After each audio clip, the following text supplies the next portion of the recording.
नमस्कार। जैसा कि हमने प्रीवियस विंडो में हम देख रहे थे पैटर्न कैसे प्रिंट करवाते हैं, अलग अलग पैटर्न्स की बात की थी। तो वो पैटर्न कुछ इस तरह से था आपके पास, जैसे स्टार, फिर डबल स्टार, फिर ट्रिपल स्टार, है ना। इस तरह से चलता रहेगा आपका। उसी पैटर्न में हम आज बात कर रहे हैं 1 2 3 4 5 6, है ना। तो ये कैसे प्रिंट होगा, तो देखिए इसमें एक सिंपल सी चीज़ मैं आपको पहले समझा देता हूँ। जैसे सपोज कीजिए आपके पास कोई भी वेरिएबल है ना। जैसे मान लीजिए इंटीजर एक पी वेरिएबल है और उसके अंदर कोई भी वैल्यू आपकी दे रखी है, जैसे मान लो 1 है। और अब यहाँ पर हम प्रिंट एफ स्टेटमेंट जो आप लिखते हैं, है ना, प्रिंट एफ स्टेटमेंट, उसमें जैसे %d करके आपने p प्लस प्लस करवा दिया, इंक्रीमेंट ऑपरेटर यहाँ पर यूज़ किया। Okay, p plus plus. तो इसका होगा क्या कि p की जो करंट वैल्यू है वो यहाँ पे प्रिंट हो जाएगी। जैसे मान लीजिए करंट वैल्यू 1 प्रिंट हो गई है ना। और 1 प्रिंट होने के बाद जैसे ही कंट्रोल जंप करेगा कहीं पे भी, चाहे यहाँ पर आ रहा है या कहीं लूप में जा रहा है, तो उसके बाद वो p की वैल्यू को इंक्रीमेंट करेगा। ओके, और p की वैल्यू इंक्रीमेंट होकर कितनी बन जाएगी, 2। और वापस जब वैल्यू आएगी तो वहाँ पर वो 2 प्रिंट करेगा करंट वैल्यू, और उसके बाद प्लस प्लस होगा। तो इस तरह से यहाँ पर हम जो यूज करेंगे इस पैटर्न में, जो 1 2 3 4 5 6 जो रेगुलर आपका इंक्रीमेंट होती जा रही है वैल्यू, तो वहाँ पे इसी स्टेटमेंट का यूज करेंगे, जिसमें हम एक ऑपरेटर, ओके, इंक्रीमेंट ऑपरेटर का हम यहाँ पे यूज करेंगे। ओके, और ये जनरली यूनरी टाइप का ऑपरेटर होता है, ठीक है, क्योंकि इसमें एक ही ऑपरेंड लगता है और एक ही आपका ऑपरेटर होता है। ओके, इस तरह से। तो देखिए ये पैटर्न मैचिंग होगा कैसे, तो इसका लॉजिक वही है जो अभी तक मैंने आपसे डिस्कशन किया है। तो देखिए जैसे सपोज कीजिए इंटीजर p आपने एक वेरिएबल बना रखा है जिसकी इनिशियल वैल्यू हम 1 रख रहे हैं, क्योंकि हमें पहले 1 प्रिंट करना है। उसके बाद लॉजिक वही रखेंगे जो अभी तक मैंने आपको डिस्कस किया है, i assign 1, i less than equal 3 and i plus plus. मैंने कांस्टेंट वैल्यू दी है, आप यहाँ पर कोई भी ऑनलाइन वैल्यू दे सकते हैं एन वेरिएबल यूज करके, है ना।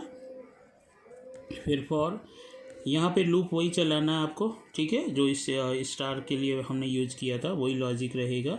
तो j assign 1, j less than equal i control करेगा, और j को आपने यहाँ पे प्लस प्लस किया।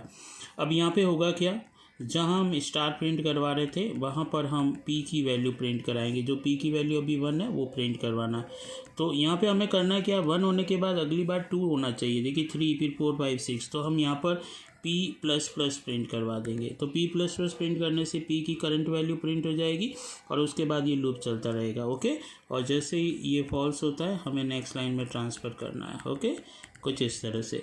तो ये हमारा एक लॉजिक बन जाएगा जो इस पैटर्न को प्रिंट करेगा, है ना। अब इस पैटर्न में कैसे प्रिंट होगा, देखिए एक सिंपल सी मैं यहाँ पर आपको इसकी ट्रेसिंग ले लेता हूँ। जैसे सपोज कीजिए p आपका वेरिएबल है ना इनिशियली, उसके अंदर अभी क्या है, वैल्यू आपकी 1 है। ओके, तो कंट्रोल यहाँ पे आया 1, फिर यहाँ आई 1 होने के बाद यहाँ कंडीशन चेक करेगा।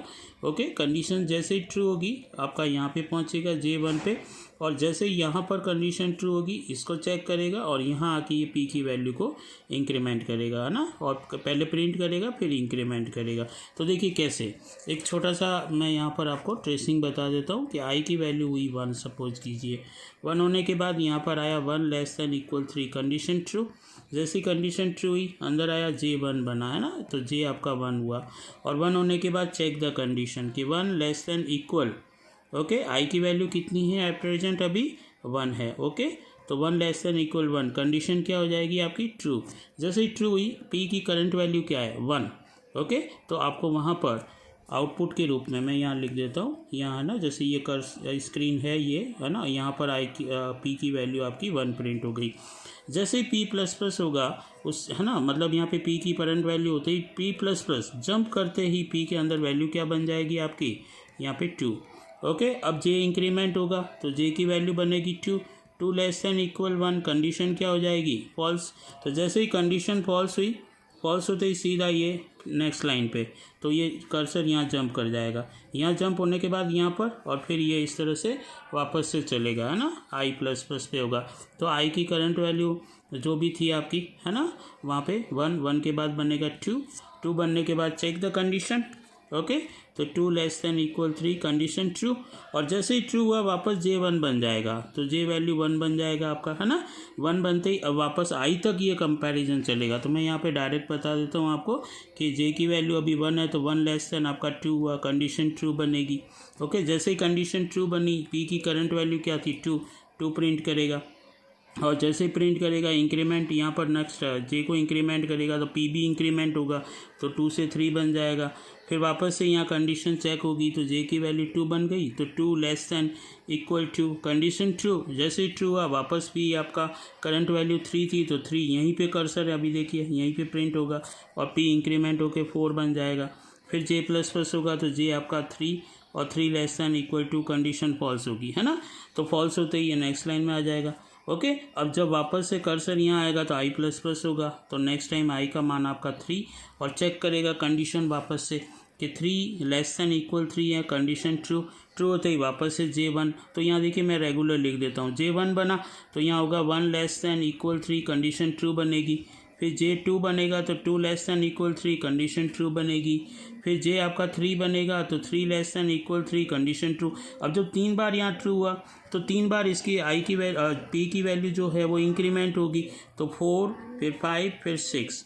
ओके, और जैसे ही आपका J आपका 4 बनेगा, है ना, 4 less than equal 3, condition false होगी, तो फॉल्स होते ही कर्सर आपका नेक्स्ट लाइन में यहाँ से यहाँ आ जाएगा। और फिर जैसे ही I इंक्रीमेंट होगा तो I की वैल्यू यहाँ पे क्या बनेगी आपकी next time 4, and 4 less than equal 3, condition क्या बन जाएगी आपकी फॉल्स।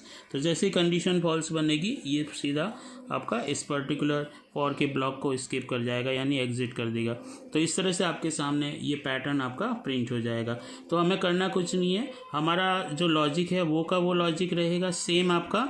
ओके, बस यहाँ पर आपको ये एक नई आपको स्टेटमेंट यूज़ करनी है, इसकी वजह से आपको 1 2 3 4 5 6 इस तरह से आपका एक पैटर्न प्रिंट होगा। ओके, तो भली बात ही समझ में आया होगा आपको ये, और इसकी प्रैक्टिस कीजिए आप प्रोग्राम में क्या लिख के, ठीक है ना। तो और ये लॉजिक आप अपनाइए, तो आपको इस तरह से एक पैटर्न आपको वहाँ पे डिस्प्ले मिलेगा। Okay, thank you.